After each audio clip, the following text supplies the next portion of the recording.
본문 말씀을 중심으로 해서 우리는 지혜로운 삶이라고 했는데 거기다 더 덧붙여서 순종과 불순종이라는 제목의 말씀으로 은혜를 나누고자 합니다. 여호와를 경외하는 것이 지식의 근본이오늘 미련한 자는 지혜와 훈계를 멸시하느니라. 이 말씀에 기록이 되어 있습니다. 이 기록된 말씀은 어떤 말씀일까요? 영원 불변한 말씀이고 하나님의 말씀이기 때문에 우리는 이 말씀대로 실천하고 살아야 합니다. 8절 말씀에는 내 아들아 내 아비의 훈계를 들으며 내 어미의 법을 떠나지 말라. 부모가 얼마나 우리에게 소중한지 몰라요. 창조의 하나님께서는 부모를 창조하시기 때문에 그렇습니다. 부모를 창조했기 때문에 나도 창조되었고 또 내 자식들도 창조되었습니다. 그냥 저절로 되는 것은, 우연히 되는 것은 아무것도 없습니다. 진화되어서 되는 것도 없습니다. 오직 하나님께서 창조하심으로 말미암아 되어진 사실이라고 하는 것을 확실하게 믿어야 될 줄로 믿습니다. 9절 말씀에는 이는 내 어미의 아름다운 간이요 내 목의 금사슬이다. 내 목의 금사슬이다. 아름다운 간이요. 얼마나 우리에게 소중한지 모릅니다. 창조의 하나님을 우리는 어떻게 경외하고 살아야 될까요? 예배 드리면서 경외하고 살아야 될 줄로 믿습니다. 예배 드리지 않냐고 하나님 찾아봐야 의미가 없어요. 왜 그럴까요? 하나님의 자녀가 아닌 사람이 자녀인 척 해봐야 소용이 없어. 하나님께서 너는 내 것이야, 너는 내 자녀라고 인침을 얻은 사람이 자녀죠. 물론 창조의 은총으로는 다 자녀지만은 이 묵시적이고 계시적인 은혜로서는 자녀라고 볼 수가 없어요. 누가 자녀냐? 예수 그리스도를 영접한 자만이 하나님의 자녀인 줄 우리는 알아야 될 줄로 믿습니다. 그러면 첫 번째로 우리는 어떻게 해야 될까요? 주를 경외하면서 살아야 돼요. 여호와를 경외하는 것이 아까도 말씀드린 바와 같이 지혜의 근본이라고 했잖아요. 또 거룩한 자를 아는 것이 또 뭐라고 그랬을까요? 명철이라고 했어요. 뭐 수학을 잘하고 뭐 문학을 잘하고 어학을 잘해서가 명철하는 것이 아니라 지식, 거룩한 자를 아는 것이 지식이고 지혜예요. 그것이 바로 명철이라고 분명히 말씀해 주셨습니다. 이 말씀에 믿어지는 자가 복이 있다니까요. 이 말씀에 아멘 하는 자가 복이 있어요. 이 말씀에 고개를 끄덕이는 자가 복이 있어요. 복 있는 사람이 어디 있다고? 하나님의 말씀을 경청하고 하나님의 말씀대로 순종하고 하나님의 말씀대로 창조 의미를 되새기면서 질서 있게 살아가는 사람, 그런 사람이 명철한 사람이고 그런 사람이 주를 경외하는 사람인 줄 믿으시기를 주님의 이름으로 축원합니다. 주를 경외함이 지혜라고 그랬고 악을 떠나는 것이 명철이라고 했어요. 악을 가까이 해서는 안 돼요. 악을 떠나야 돼요. 악은 뭐고 선은 뭔가 답이 나와 있잖아요. 선하시고 인자하시고 거룩하신 분이 하나님이시잖아요. 또 사악한 자가 누구예요? 사단, 루시퍼, 마귀잖아요. 그래서 누구를 떠나야 된다고요? 마귀를 떠나요. 사단을 떠나서 하나님께로 가까이 더 가까이 날마다 진행하는 자가 되어야 될 줄로 믿습니다. 이같이 말씀하신 진리가 우리에게 생성되어야 돼요. 생겨내야 돼요. 이미 생겨난 것이 다시금 드러내야 되는 줄 믿으시길 바랍니다. 하나님이 창조되지 않은 것은 세상 천지에 아무것도 없거든요. 보이는 세계도 창조되었지만 보이지 않는 세계까지도 하나님께서 창조해 놓았거든요. 근데 보이지 않는 것은 우리가 잘 몰라. 보이는 것은 조금 알아. 그것도 뭐 다 알지도 못해. 저 하늘에 떠 있는 모든 별들도 무슨 별인지 몰라. 내 속에 있는 세포도 무슨 세포인지 아무도 몰라. 그러나 하나님께서는 만물을 창조하신 하나님이시기 때문에 다 알고, 우리를 지으시기 때문에 우리 속에 있는 수억만 개의 세포까지라도, DNA까지라도 다 아시는 하나님, 그 하나님께 찬송과 영광과 경배를 아낌없이 돌려드리는 우리 모두가 되어야 될 줄로 믿습니다. 이 말씀을 우리가 굳게 세워야 돼요. 하나님의 말씀을 굳게 세우고 선포를 해야 돼요. 하나님의 법칙에 따라서 창조의 은총을 입고 은혜를 입고 사는 믿음의 사람들이 되어야 될 줄로 믿습니다. 근데 그걸 아는 자가 명철한 자라니까요. 아는 자가 복이 있어요. 누가 은총을 안 받은 사람이 누가 있어요? 다 받지. 뭐 선이든 악이든 할 것 없이 그냥 모든 천상 천하를 통틀어서 총체적으로 다 하나님의 섭리 아래 있잖아요. 하나님의 피조물이지. 그 피조물들이 어떻게 해야 되냐? 하나님을 바로 바라봐야 돼요.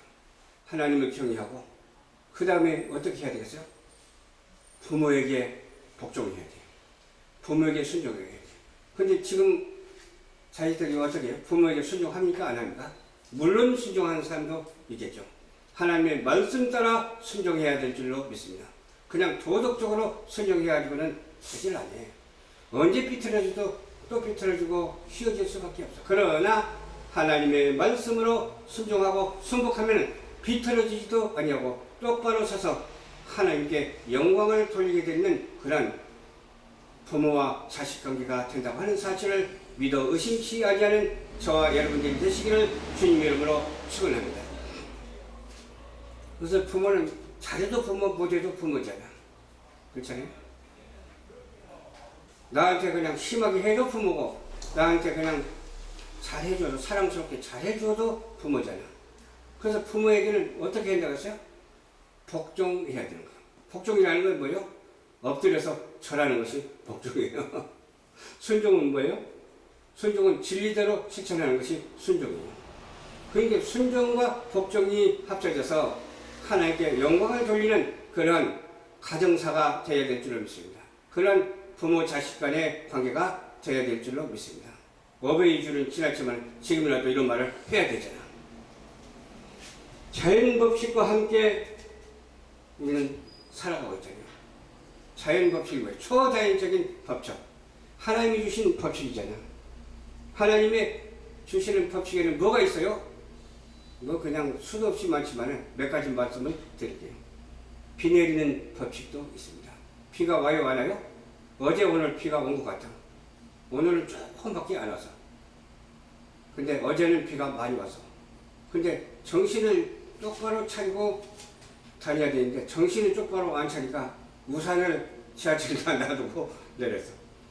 그러니까 우리 사모님 보기도 미안하고 또 몇 번 잊어먹었으니까. 그래서 저기 슈퍼에 가서 우산을 하나 샀어. 우산을 샀는데 3,000원, 이제 200원 부족, 20원 부족한 3,000원이요. 그래서 20원을 날 내주더라고요. 그래서 그냥 주머니 장께 뭐해서 그냥 거기다 놔줬더니 이렇게 쳐다봐. 혹시 불순한 사람 아닌가 하고 이렇게 쳐다보더라고. 그 불순한 사람은 아니고 그냥 주려면 좀 많이 줘야 되는데 20원밖에 안 줘서 미안하긴 하지만은 그래도 은혜가 되더라고요. 3,000원 주고 샀어. 그건 비닐 우산이더라고. 비닐 우산인데 참 좋아요. 이렇게 비 내리는 법칙도 있고 구름 가는 법칙도 있고 의뢰의 법칙도 있어요. 우왕 우르릉 쾅쾅 가는 의뢰의 법칙도 있잖아요. 천둥 소리 들어보셨어요? 들어봤잖아요. 하나님께서 창조하신 총체의 영광을 돌릴 때는 그런 것을 접하더라도 하나님께 영광을 돌리는 우리 모두가 되어야 될 줄로 믿습니다. 그런 것들도 우리에게 얼마나 소중한지 몰라요.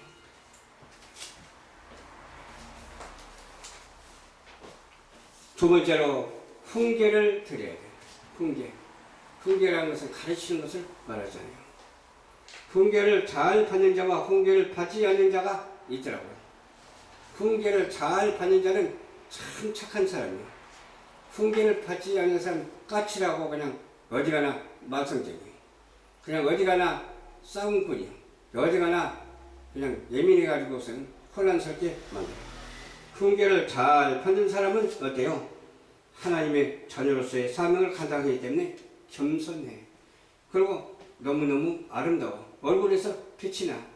웃음꽃이 떨어질 날이 없어. 훈계를 잘 받는 사람은. 받지 않는 자녀는 악인이고 받는 자녀는 선인이에요. 우리는 선인의 편에 설 것인가 악인의 편에 설 것인가, 둘 중에 하나인데 하나님의 인자하시고 거룩한 선인의 편에서 참사랑을 실천하고 살아가는, 부모에게 효도하고 창조 질서대로 살아가는 우리 모두가 되시기를 주님 이름으로 축원합니다. 지혜를 얻는 자에게 생명이라 생명나무라고서 지혜를 얻는 자가 되야죠. 지혜를 가진 자는 복된 자예요. 정말로 우리는 꼭 지혜를 가집시다. 누가 주신 지혜? 하나님이 주신 지혜를 가져야 돼요. 주로 더불어 징벌을 받으며 주의 말씀 교훈을 받는 자는 복이 있습니다. 잘못된 것을 벌받는 것이 안 좋은 게 아니에요. 잘못되면 당연히 벌을 받아야 돼요. 그런 사람은 하나님께서 환난 가운데서도 피하게 하여 주신다니까요. 환난 가운데서도 피하게 하실 뿐만 아니라 항상 도우시는 하나님이시죠. 언제든지 도우시는 하나님. 영원 무궁토록 도우시는 하나님이십니다. 악인에게는 구덩이로 스스로 빠지게 해요. 스스로 구덩이를 파괴한다니까요. 파괴해가지고서 쑥 들어가, 그 안에 쑥 들어가서 회개하는 자는 나오게 하시지만 회개하지 아니하는 자는 그대로 그냥 덮어버려요. 구덩이 속에 들어간 데 덮어버리면 어떻게 됐어요? 무덤이 되어버리잖아요.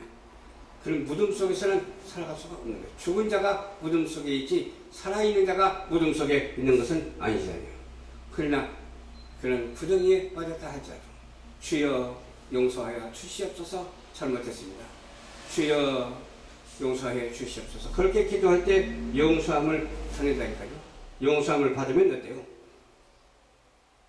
손을 내밀면서 잡으시면서 나오게 해주신다니까요. 물에 빠진 사람을 어떻게 해요? 그냥 놔두면 안 되잖아. 물에 빠진 사람을 건져줘야 돼요.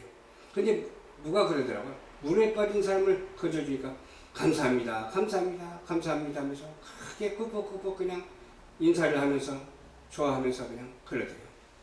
또 한 사람은 물에 빠진 사람을 건져주니까 내 보따리 어디 있냐고 막 내놓으라고 그냥 화를 버럭버럭 대면서 킥감을 때리더래요. 그래서 되겠습니까? 생명을 건져주었는데, 살려주었는데 감사하다는 소리는 못할 망정 내 보따리 내놓으라고 뺨을 치고 그런 격이 돼서 되겠느냐. 이 세상이 그런 격입니다. 이 세상이 그런 격인데 어떤 것이 그런 격이냐. 모든 천반에 걸쳐서 그런 격이 되어버렸습니다. 큰일 났습니다.